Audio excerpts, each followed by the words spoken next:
Hola profesores, profesoras del taller de planeación didáctica, hemos avanzado increíblemente, sus trabajos están maravillosos, ya se les ha retroalimentado al respecto, pero también les quiero decir que algunos de ustedes no han enviado sus trabajos, así que los invito por favor a enviar sus actividades de aprendizaje.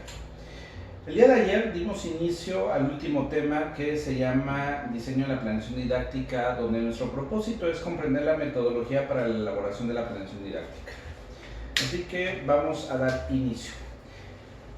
Algunas consideraciones previas para el diseño de la planeación didáctica son: en la planeación didáctica y específicamente en la metodología de aprendizaje se darán atención a dos planteamientos fundamentales: ¿qué enseñar y cómo enseñar? Bien, ¿qué enseñar?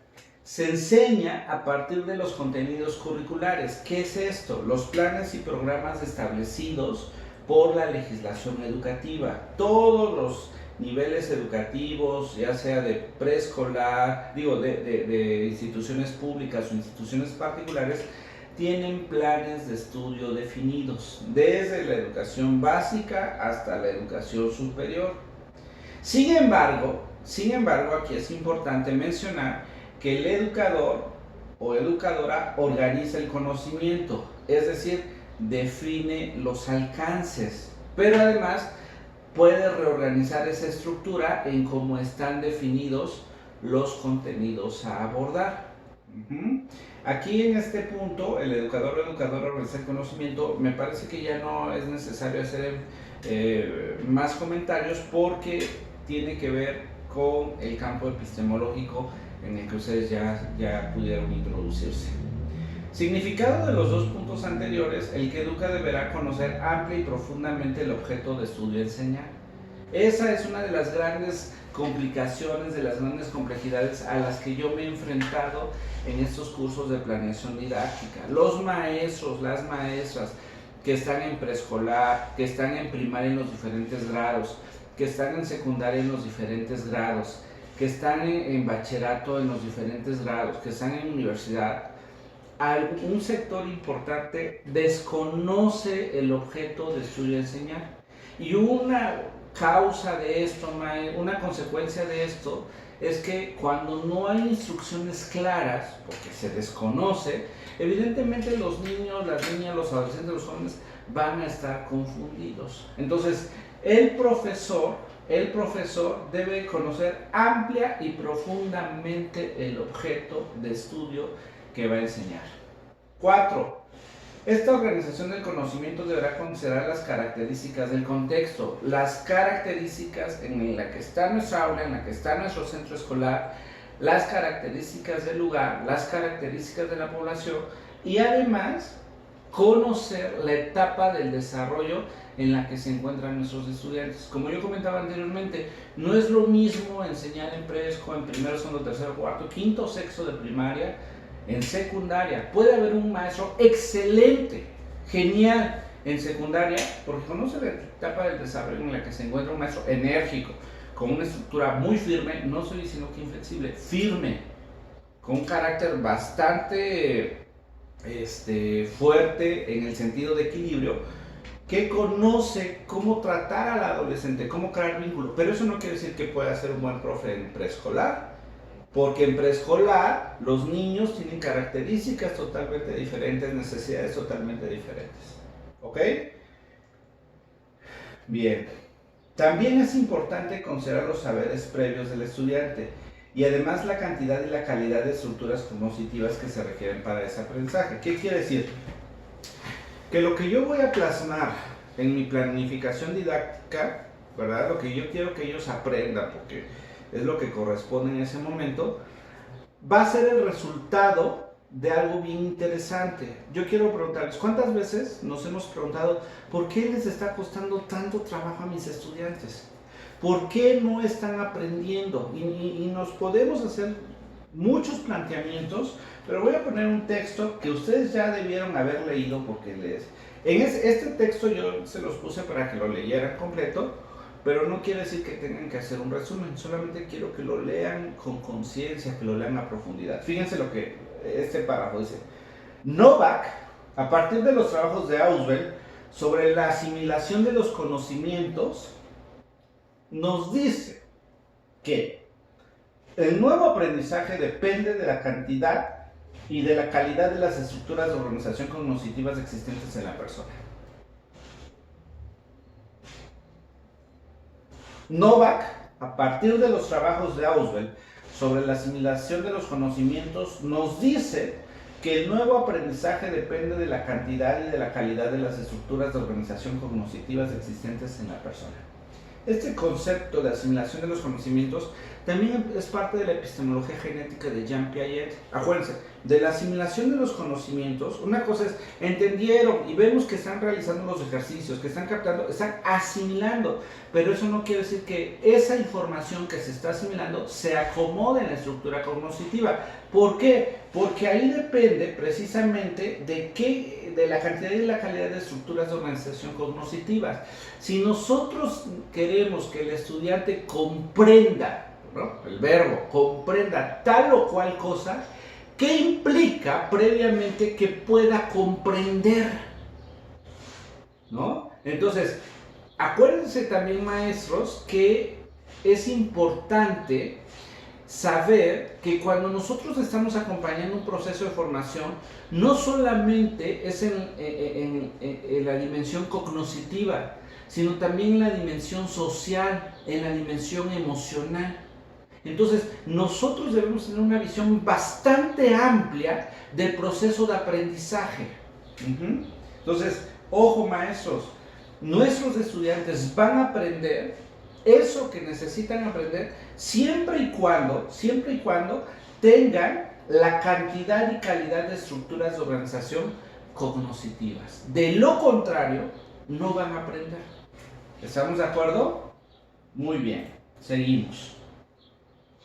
Estas diapositivas ya están en la plataforma para que ustedes las tengan. ¿Cómo enseñar? Esto ya tiene que ver con la metodología del aprendizaje y es aquí donde vamos a empezar a hacer algunos ejercicios. Se abordará a partir, ¿cómo enseñar? Se abordará a partir de la metodología de aprendizaje, es decir, ¿qué hacer para que el estudiante aprenda? Y esto, maestros, ese primer punto tiene que ver con que nosotros somos expertos en didáctica. Tenemos un bagaje amplio de recursos didácticos. Tenemos una caja llena de ideas y de prácticas didácticas. Si no tenemos, maestros, supongamos que somos expertos en el objeto de estudio, conozco a profundidad eso que voy a enseñar, pero si no tenemos recursos, evidentemente ahí va a haber un primer gran problema, que no tenemos recursos didácticos para enseñar eso que necesita ser enseñado. El educador o educadora requiere ser especialista en el ejercicio de la didáctica, lo cual, una de sus implicaciones es tener amplios recursos didácticos. Depende de la etapa de desarrollo en la que se encuentra el estudiante. No todos los objetos de estudio, maestros, se enseñan de la misma forma. Por eso es importante que nosotros seamos expertos en eso que vamos a enseñar, por profesión, por formación, y que además seamos especialistas en la ciencia de la didáctica. ¿Por qué? Porque ese es un compromiso que nosotros tenemos al ser profesores, al ser profesoras. El educador o educadora deberá tener una fundamentación teórica, metodológica que sustente su práctica. ¿En dónde nos vamos a basar? En enfoques. En un enfoque por competencias, en un enfoque constructivista, en un enfoque histórico-cultural. ¿En dónde? Si nosotros debemos tener un sustento teórico metodológico bastante profundo. Para ser constructivista, ¿qué fundamenta el enfoque constructivista? Las teorías pedagógicas, las teorías psicológicas y la ciencia epistemológica. ¿Qué teorías pedagógicas necesitamos conocer? Todas. ¿Qué teorías psicológicas? Todas. Las fundamentales. Y además, ser epistemólogos. No es sencillo ser constructivista. Julián de Zubira dice que el que se cree constructivista necesita hacer una versión idiosincrática de su ejercicio. Muy bien. ¿Qué define el alcance de la enseñanza y la intencionalidad? Como se mencionó anteriormente, el educador o educadora delimitará el alcance de aprendizaje del objeto de estudio considerando las características del estudiante y la intencionalidad del programa de estudios. quiero compartir con ustedes mi ejercicio docente, el mío. Lo inicié siendo estudiante de licenciatura. Fui a hacer unas prácticas a un bachillerato, al director le gustó cómo hice mis prácticas y me invitó a dar 3 clases. Así que empecé a trabajar con adolescentes y creo que no lo hice tan mal. Pero eso fue siendo estudiante. Cuando yo egreso de la carrera, comienzo profesionalmente mi ejercicio de la docencia en el nivel superior, en donde ya tengo muchos años trabajando y ahora como formación de docentes. Sin embargo, una vez me invitaron a dar una clase a una secundaria. Yo les prometo que jamás vuelvo a ir a una secundaria. No tengo perfil para ser profesor de secundaria. Mis respetos, mi reconocimiento, mi admiración a quienes son profesores y profesoras de secundaria. No es sencillo, ¿no? ¿Por qué? Porque aquí nosotros tenemos que delimitar el alcance del objeto de estudio. Y yo puse un plano, una dimensión de ese objeto de estudio que no tenía que ver con la etapa de desarrollo en la que se encontraban mis estudiantes. Tenía que dar algo de filosofía. Y entonces mi planeación no sirvió en ningún momento. Tuve que conocer al estudiante, tuve que estudiar cómo es el adolescente para evidentemente ese objeto de estudio adecuarlo en esa metodología. Comúnmente este alcance se manifiesta con un verbo. Aquí vamos a empezar nosotros a hacer ya algunos ejercicios. Los planes y programas de estudio de los diferentes niveles educativos, como parte de su diseño curricular, pueden manifestar los alcances a través de propósitos, objetivos y competencias. Es muy importante que el educador comprenda a cabalidad la estructura del plan de estudios que guía su quehacer docente. Yo me he encontrado con profesores que traen el libro del maestro, el libro de la guía, y no han comprendido la estructura y no saben qué hacer con todas esas hojas que contienen tanta información. O también me he encontrado con que una asignatura trae las 10,000 competencias. ¿Por qué sucede esto? Lo voy a decir con mucha ligereza.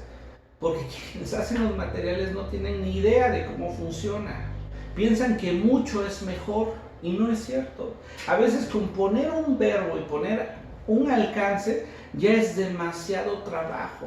¿Quién va a saber eso? Pues el que es experto precisamente en ese objeto de estudio. Pues bueno, maestros, maestras, aquí es donde vamos a comenzar a hacer algunos ejercicios prácticos y evidentemente yo voy a ir dando una metodología general que ustedes van a ir adecuando propiamente a su escenario educativo, a su práctica, a sus necesidades. Pues gracias, maestros, seguimos trabajando, que tengan una muy bonita tarde, un abrazo a todas, un abrazo a todos.